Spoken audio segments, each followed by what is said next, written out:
Hi, so for today I thought a fun video to make might be me reading and reacting to my last year poetry portfolio. Last year in university, for one semester, I had to take a poetry course, and this involved writing a poetry portfolio including specific types of poems. At the time, however, I was working a job in a store 22 hours a week, all early mornings, so from 6:30 till 11:30. This meant that I had to wake up really early, and I lived on about 4 hours of sleep. And to be honest, I remember very little of the time, so I remember almost none of the poetry that I wrote. And yesterday I went online and looked for all the poetry that I wrote and downloaded my portfolio from my university's website, and I'm just gonna be reading some of it and reacting. So let's do this. All of the portfolios had to have a unifying theme, so it was all sort of like poetry collections, and mine was called Pantheon of Our Own Making. Let's see. One of the first poems that I put in the portfolio was a personal identity poem, and it's titled The God of Contradictions, and the way I structured it is a dictionary definition. Contradiction. Noun. 1. If I were somebody else, I would be kinder to myself. 2. There is a place between fearful and reckless, between caring too much and not caring at all, between saying too much and not saying enough. This is not the place where I exist. I exist instead in a place that swings wildly between the stars and the void. 3. It's being unknowable even to yourself. I mean, obviously I had some issues there. That was so extra. Oh, this is so cliché. Oh, I can see that it's so cliché. This poem is a love poem, and it's titled The Goddess of Love. How bloody original. They say the goddess of love was born of a dying star, or forged in the heart of newborn galaxies, stardust and starlight, and almost human. A beautiful, frightful, wonderful thing. Her lips drip heavy with honey, melting under her lover's mouth. Her tongue, an ingenious weapon, was made for kissing or lying or terrible truths. She often carries the fragrance of roses or sea salt or musk. Her skin tastes like chocolate or freshly picked mint or hidden desire. You think you might have known her once, in a half-remembered dream or a half-forgotten memory, so you whisper a prayer into a kiss. What a terrible, unknowable, desirable thing to pray for the dagger to fall in love with the heart. I mean, that's so extra. Like, what was I thinking there? It's just... And I seem to also have really liked the word unknowable, because I seem to have used it a lot in this. The whole stardust and galaxies thing, that is so overdone, that is so cliché. I wish I remember what grade I got on this, but... maybe I repressed that memory as well. The next poem was supposed to be a visual poem, but I'm not gonna show it. And this one I actually kind of liked. When the god of life gave you lemons, bought in the convenience store and almost out of date, you made lemonade. When life gives you salt water, cry me an ocean, and let's admire it together. I feel that's a bit less cliché than the previous ones, and the Crimean Ocean was written in waves, so I guess that was the visual part. Next up, a I will not be able to pronounce this, defamiliarization poem. It's called The God of Birds. I think I actually rewrote this one. There is a bird living in your chest, trapped inside your ribcage, breaking its wings against your bones, sacrificing itself to freedom. A songbird builds its nest in your skull, between the roses and the poison ivy. It sings you to sleep every night. A bird lives in your veins, an ancestral hummingbird, wing beats or pulses, hungry for the nectar it may never have. That one is definitely like the better version of the one I wrote for my assignment, which is saying something. Oh yeah, the one I wrote for my assignment had an extra stanza, which was, "These are birds of different feathers, and you some kind of god to them. You let them feed on your heart when you were shot down from the sky. They are yours now." What did I mean by that? That's just... This one was supposed to be a protest poem, and you can actually find some of these on my poetry Tumblr, which I will link down below, because embarrassing myself like this is not enough.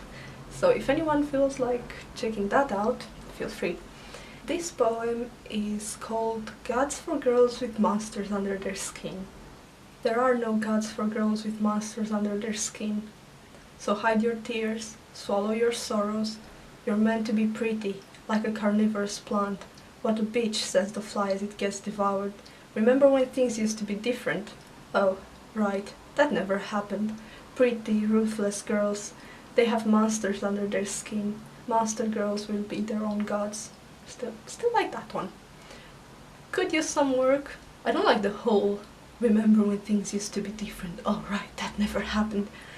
That bit I don't really like, but the rest of it is alright.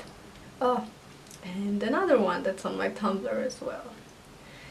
Oh yes. It's called "Suburbia." There was a barbecue in the backyard, and we were buzzed on 1 or 2 or 3 bottles of sweet summer cider. The air was sweet and heavy, like honey, or the way time moves in the summer, a senseless haze, a sensory overload. The sky was pink with sunset, like candy cotton or leaves that want to be kissed, or raspberry lemonade. We were passing cigarettes between us. It was almost like kissing. I mean, obviously the whole imagery there is so over the top and extra, but there are some good lines there. I quite like the sweet summer cider one. I like that one. And I like the "a senseless haze, a sensory overload" one. I just like playing with alliteration, basically. Right, okay. This one is called "Death of a Dreamer." It's so bad. Death of a dreamer. The dreamer fell from the sky. It took the police 12 minutes to get to the scene of the crime. Except there was no crime. It was quite obvious the guilty party had dropped out of the sky. She lay, limbs splayed in the grass, wings spreading out of her back. Her horns were draped in diamonds, or perhaps fragments of starlight she stole from the sky before it relinquished her. That's just bad, and I think that's the point where I ran out of inspiration completely. Because if you look up a book called Strange the Dreamer, basically a girl falls out of the sky, and obviously that's where I took the inspiration from. So let's see what I had to say about it. For this poem I went with a very romantic idea, the death of a dreamer. What happens when a dreamer dies? It certainly feels as if the world has lost something, and that is exactly the type of sensation I attempted to invoke through this short piece. The combination of otherworldly factors used to describe the dreamer have the purpose of further creating an isolating sentiment between the dreamer and the human onlookers. I am honestly starting to wonder if I'd been drinking when I was writing this. Alrighty. Oh yeah, this one, again, you can find on my Tumblr. My poetry Tumblr. And it's called "The God of Broken Things." The God of broken things belongs to the broken. He is there when you realize that people will leave you, when you don't know that things will be fine and that one day this too shall pass, and you too will stop hurting. He cradles your heart in his hands and pours star into the fissures. He is there that first time in the kitchen when you throw the china at the wall and you let your soul shatter. That time you broke the mirror because you couldn't stand seeing yourself. Or when you first loved truly and you were almost certain your heart would break through your ribs. I mean, it's not bad exactly, it's just the whole cradling the heart in the hands. Okay, so the last poem, and this one is called "Epilogue from Inside the Car." that is actually one of the first poems I wrote for that class, and you can pretty much tell I was reading a lot of Richard Sicken in... is that even how you pronounce his name?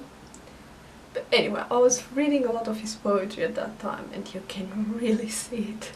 Epilogue from inside the car. You're in the passenger seat of the car, and the sun is setting somewhere. You're bored and you watch the world burn. You've seen it 1,000 times before. You remember the script. Someone painted the metropolis red, and the world is still ending. You think about how it ended last time. There used to be a sun, you remember. The gods swallowed it whole. Remember when the world burned today? The highway was burning too. In the backseat, our shadows were witnesses. Don't worry about them. They won't confess anything. That's just... I'm not quite sure what I was saying in there. If I remember right, we were given these like really weird drawings that we were supposed to base poems around, and one of them was a city, one of them was sort of a sunset, and they were colored really weirdly.